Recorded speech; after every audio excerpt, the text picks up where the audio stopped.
Alright, so the Sony Marvel Animated Miles Morales Spider-Man movie just dropped. For anyone out there that doesn't know who Miles Morales Spider-Man is, he's pretty much this half Hispanic, half black Spider-Man. He wears a black suit and red suit. He's pretty cool. He's from an alternate universe where Peter Parker died and he kind of took up the mantle. His uncle is the Prowler, a guy named Aaron Davis. And I've been a big fan ever since he came out. He's drawn by Sarah, I believe her last name is Pincelli, something like that. And he became very popular from the Ultimate Comics, so popular in fact that they actually brought him over to the normal Marvel Comics, which is actually Universe 616. And so for a long time, people have been wondering if the new Marvel Cinematic Spider-Man that was going to come out in Civil War was going to be Miles, because that would have been a good change of pace from the other Peter Parkers. But it wasn't. It was Peter Parker again. And so now Sony's going in a different direction and actually making this movie. Now it's an animated film. It kind of looks like the animation looks pretty good. It looks like a combination of like the Peanuts gang movie mixed with like some DreamWorks or something in there. It's very interesting. It's very different than any other animated film that we've seen. But now, I have some dislikes and some likes with this trailer. Number one, I'm really glad that my favorite Marvel character, or even superhero in general, is, finally getting his own big screen shot. It is going to be next Christmas, 2018, depending on when you listen to this.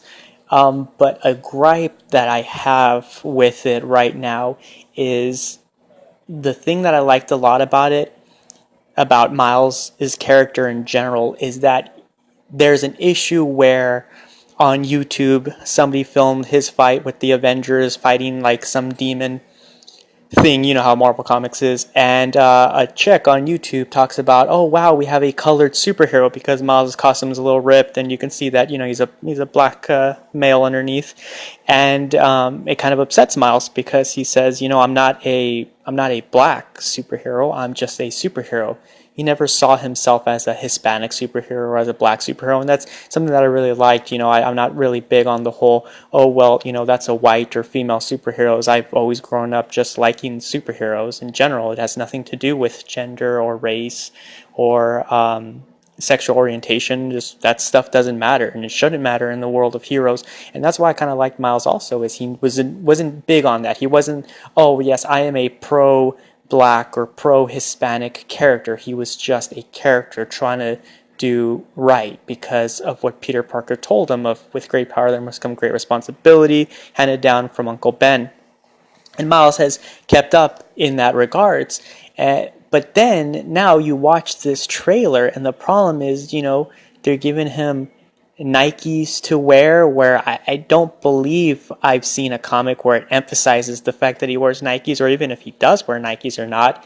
Of course, they have, I think it's Kanye playing in the background and stuff like that, and he has a fro at the end, I believe that was him. And it's just kind of like, it's kind of weird that they're skewing to that aspect of him when in general he's just a cool character. I mean, I never thought he was different from Peter because he was black. I thought he was different from Peter because he wasn't as skilled as Peter. He comes from a different background in the sense of, he didn't have, his uncle wasn't shot and he learned that value. He was too scared to jump into the fight with Peter and Green Goblin, and Peter was killed for it.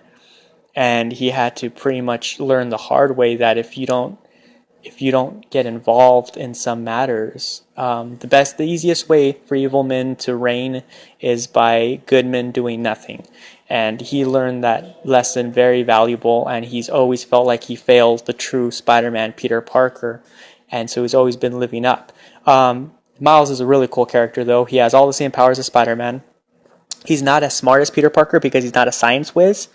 He didn't come from that background. He is a knowledgeable kid. I mean, he's not an idiot. So he got the web shooters later. He had them handed down to him, I think, by Aunt May. But one thing that he has that Spider-Man Peter Parker does not have is he has something called a venom sting. And what it is he can touch someone and there's like this electromagnetic thing that goes to the person, almost like a spider bite, and the person gets total paralysis. And he uses that quite often. It's pretty cool. Another thing he has is he can go not invisible, but he can camouflage. He can actually change the color of him and his suit, which is pretty cool. Again, stick to walls, super jump, super strength, spider sense, stuff like that. That's another thing. He hasn't fully understood his spider sense the way Peter has, at least in the earlier comics. Now I believe he has a good one. If anybody wants more information on Miles Morales or Peter Parker, I would definitely say pick up the first Spider-Man. It's a crossover where they meet each other, and it's really good. You get to know both characters. It's pretty great. But I'm excited for this film. I hope everyone else is. I hope everyone's seen it. And let me know what you guys think in the comments below.